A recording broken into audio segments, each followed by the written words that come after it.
clicking of iron-heeled boots on shattered marble. That is the sound of a man who does not yet realize he has lost. The spring of 1945 in Europe was a season of mud, blood, and burning diesel, but inside a requisitioned, bomb-damaged chateau in western Germany, a very different kind of war was playing out. It was a war of absolute arrogance. A captured German general of the Wehrmacht was being led into a makeshift American command post. Outside the shattered windows, his country was literally burning to the ground. His armies were entirely broken. His supply lines were ash. Yet, he walked into that room with his chin raised, his posture perfectly rigid, and the Iron Cross gleaming on a uniform that was somehow still impeccably clean. He looked at the exhausted, dirt-covered American infantrymen guarding him with a look of pure, unadulterated disgust. To the aristocratic German military class, these American boys were not real soldiers. They were mechanics, they were farmers, they were amateurs playing a gentleman's game. And when he finally stood face to face with the commander of the United States Third Army, General George S. Patton, this captured German officer could not hold his tongue. He looked Patton dead in the eye and called the Americans a nation of people with no culture. He called them barbarians. He called them uncivilized. What Patton did next, and the terrifying, surgically precise verbal dismantling he delivered in response, is one of the most brilliant, unrecorded moments of psychological warfare in human history. He didn't pull his famous ivory-handled revolvers. He didn't have to. He used a weapon far more devastating.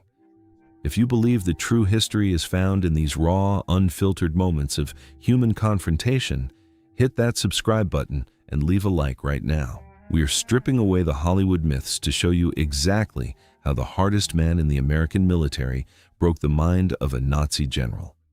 If you think arrogance is the fastest way to lose a war, type the word arrogance in the comments right now.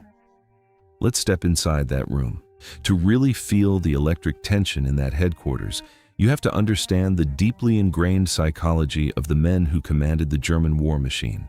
These were not just political recruits. This man was a product of the Prussian military aristocracy. According to the captured officer interrogation files preserved in the National Archives, the German general staff operated under a belief system that was centuries old. They traced their lineage back to Frederick the Great. They studied Karl von Clausewitz like a religious text. To them, warfare was not just a dirty job, it was a high art form. It was a science meant to be practiced by a superior class of men. They wore monocles, they spoke multiple languages, they believed they were the absolute pinnacle of human military evolution. And they looked across the battlefield at the United States Army and saw nothing but an uncultured mongrel horde. They genuinely believed that Americans did not know how to fight. The German High Command viewed the American entry into the war as an annoyance. They thought the American G's was sloppy. They chewed gum in ranks. Their uniforms were mass-produced and ill-fitting. They didn't march with the terrifying mechanized precision of the Wehrmacht.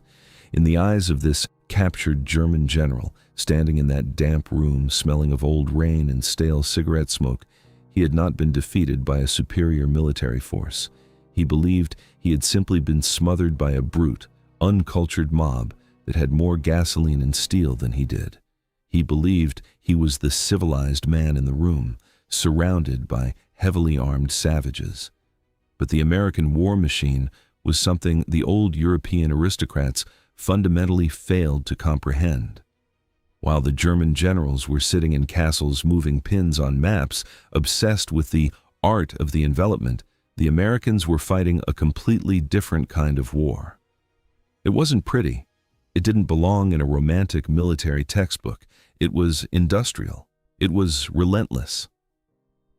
The American boys guarding that general were indeed farm kids from Nebraska and factory line workers from Detroit. But behind them was the most terrifying logistical miracle the world had ever seen.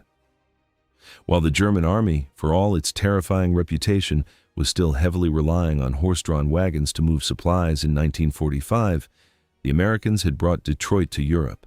They had the Red Ball Express, endless, massive lines of GMC trucks burning rubber day and night, pushing millions of tons of ammunition, food, and fuel to the front lines. They had Liberty ships crossing the Atlantic faster than German U-boats could sink them. The Americans didn't care about the elegance of war. They cared about winning it as quickly and violently as possible, so they could go back home to their regular lives. They were businessmen of death, and nobody understood this lethal industrial American mindset better than the man sitting on the other side of the wooden table, General George S. Patton. If you believe that the blue-collar, working-class grit of the American soldier is what actually won the Second World War, type the word power in the comments right now. Let me know if you respect the men who did the dirty work over the men who just wore the fancy medals. Patton was a nightmare for the German High Command precisely because he was the only American general who completely understood them. He was a walking contradiction. To the media, he was old blood and guts, a loud, swearing, aggressive cowboy. But according to the diaries of his closest staff officers, Patton spent his evenings reading the exact same German military textbooks that the Prussian generals read. He read Field Marshal Rommel's book on infantry tactics, famously looking through his binoculars during a tank battle in North Africa, and shouting, "Rommel, you magnificent bastard, I read your book." Patton knew their history, he knew their tactics, and most importantly, he knew their arrogance. He knew that the quickest way to defeat a German commander was to move so fast and with such chaotic aggression that their perfectly formulated artistic battle plans completely fell apart. So, when this captured German general was marched into the room, expecting to be treated like a defeated king, expecting a gentlemanly exchange of pleasantries between professional officers, Patton did not even stand up. He sat behind a wooden table, wearing his polished helmet and his cavalry boots, looking at the man with eyes that were cold, flat, and completely devoid of respect. The German general stood at attention. He expected Patton to offer him a seat. Patton left him standing. The silence in the room stretched out, heavy and uncomfortable. You could hear the rain hitting the glass of the broken window. The American infantrymen gripping their M1 Garands in the corners of the room watched, barely breathing, waiting to see what their notoriously explosive commander was going to do. If you are enjoying this deep dive into the hidden psychological warfare of World War II, make sure you hit subscribe right now. We bring you these highly detailed, authentic stories every single week, and your support helps us dig deeper into the archives. Let's get back to the standoff. The German general finally broke the silence. His pride simply could not handle the disrespect. Speaking through an interpreter, though he likely understood English perfectly well, he began to voice his disgust. He complained about the conditions of his capture. He complained about the lack of military decorum shown by the American infantrymen. And then, his legendary Prussian arrogance boiled over. He looked at Patton, a sneer forming on his face, and delivered the ultimate insult. He said that it was a tragedy that a superior military culture had been overrun by a nation of shopkeepers.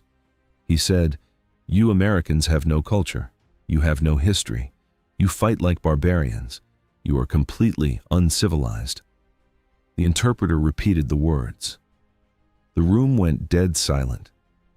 Now, the Hollywood version of General Patton, the one most people know, would have exploded. He would have flipped the table. He would have started screaming, cursing, reaching for the ivory-handled revolvers on his hips. But the men who actually served with Patton knew about his other anger, the quiet anger, the Arctic anger, the kind of cold that drops the temperature in the room and freezes you right where you stand. Patton didn't move. He didn't raise his voice. He just looked at the immaculate German uniform, the polished iron cross, the monocle, and the sneering face of a man whose country had just spent the last 6 years setting the entire world on fire. Patton leaned slightly forward, resting his heavy, weather-beaten hands on the wooden table. When he spoke, his voice was low, gravelly, and surgical. He didn't need to shout to tear the man apart. Patton said, "Civilized? You want to talk to me about being civilized?" He locked eyes with the German general, refusing to let him look away. "You consider yourselves the master race. You consider war an art. You spent centuries perfecting the military science, writing your books, building your perfectly disciplined armies."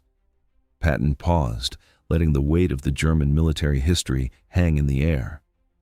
And yet, a bunch of American farmers, mechanics, and school teachers, boys who were driving tractors and fixing Chevrolets 3 years ago, just crossed an ocean, landed on your shores, and beat your invincible army into the dirt. Patton's eyes narrowed into a terrifying glare. "We didn't read your textbooks. We didn't care about your military traditions. We cared about logistics, steel, and killing you faster than you could kill us. You call us barbarians because we don't salute perfectly or march in a straight line. But we are civilized enough to beat you at your own game. We are civilized enough to utterly destroy you." The words hit the German general like physical blows. You have to understand the psychological devastation of that moment. This Prussian aristocrat had built his entire identity, his entire worldview, on the absolute certainty of his own cultural and military superiority. And in a few quiet sentences, an American general in muddy boots had just casually dismantled it. Patton had exposed the bitter truth.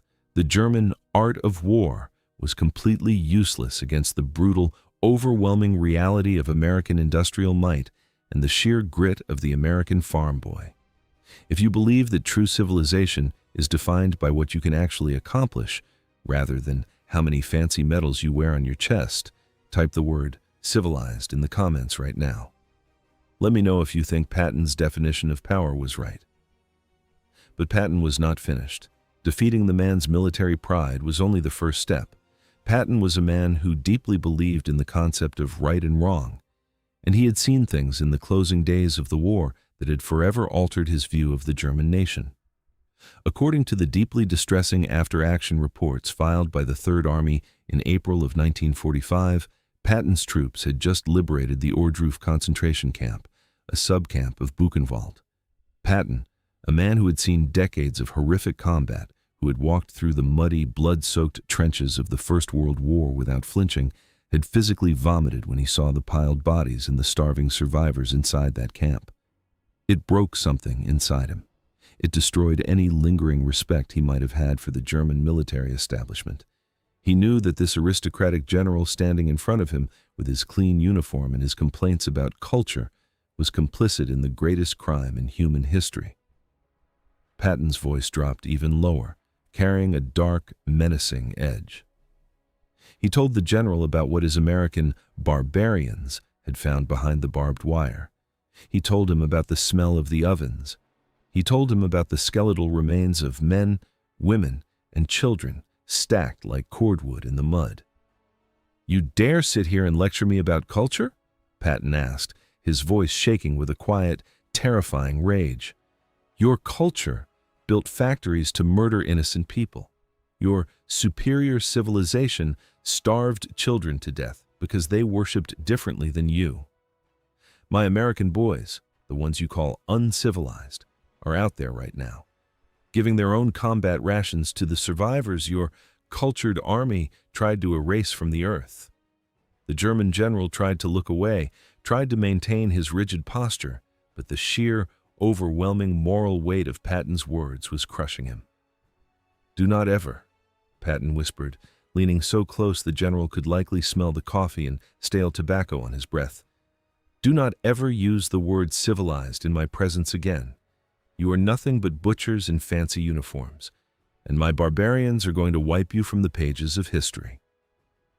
The physical reaction of the German officer was something the American guards in the room never forgot. According to eyewitness accounts, the arrogant, rigid posture completely collapsed. The chin dropped, the shoulders slumped. The illusion of the great Prussian warrior was shattered into a million pieces on the floor of that ruined chateau. He suddenly looked like what he truly was, a tired, defeated old man who had fought for an evil cause and lost everything. Patton didn't yell for the guards to take him away. He simply looked back down at the maps on his table, dismissing the general as if he were nothing more than an annoying insect that had momentarily buzzed into the room. He didn't even watch as the military police grabbed the general by the arms and marched him out into the rain. He had a war to finish. This hidden, quiet confrontation is so rarely talked about in the mainstream history books, but it is perhaps one of the most important moments for understanding who George S. Patton really was. He was not just a blunt instrument of war. He was a deeply philosophical leader who understood that the ultimate defeat of the enemy happens not just on the battlefield, but in the mind. He understood that the Nazi regime and the German military aristocracy relied heavily on the myth of their own superiority. They needed to believe they were better, smarter, and more cultured than the rest of the world in order to justify the horrific things they did.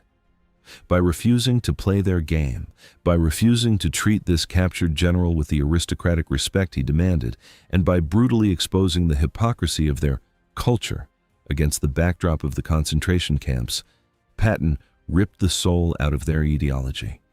He proved that an army of free men fighting for a righteous cause will always possess a higher form of civilization than an army of slaves fighting for a tyrant, no matter how perfectly they march. When we look back at the mud and the blood of 1945 through the lens of our modern world, this story serves as a powerful, uncomfortable mirror. It forces us to ask ourselves what we truly value. Is civilization just about having old buildings, classical music, and polite manners? Or is it about the willingness to step into the mud, to fight the darkness, and to protect the people who cannot protect themselves? The American boys who fought their way across Europe did not care about military glory. They didn't care about conquering territory. They wanted to destroy an evil machine and go back to their farms, their factories, and their families. That blue-collar, unpretentious grit is exactly what saved the world. General Patton knew it. He demanded that the enemy know it too. He forced a man who believed he was a god to realize he was just a monster, and he did it without ever raising his voice. If this story struck a nerve with you, if it made you feel the raw, heavy reality of what it actually took to win the Second World War, please hit that subscribe button, leave a like, and share this video with someone who respects the real, unvarnished truth of history. We dig through the archives, the diaries, and the forgotten letters to bring you the stories that the textbooks are too afraid to tell. Thank you for watching. Thank you for reading the history with us, and I will see you in the next episode as we continue to uncover the most powerful, authentic moments the world has ever seen.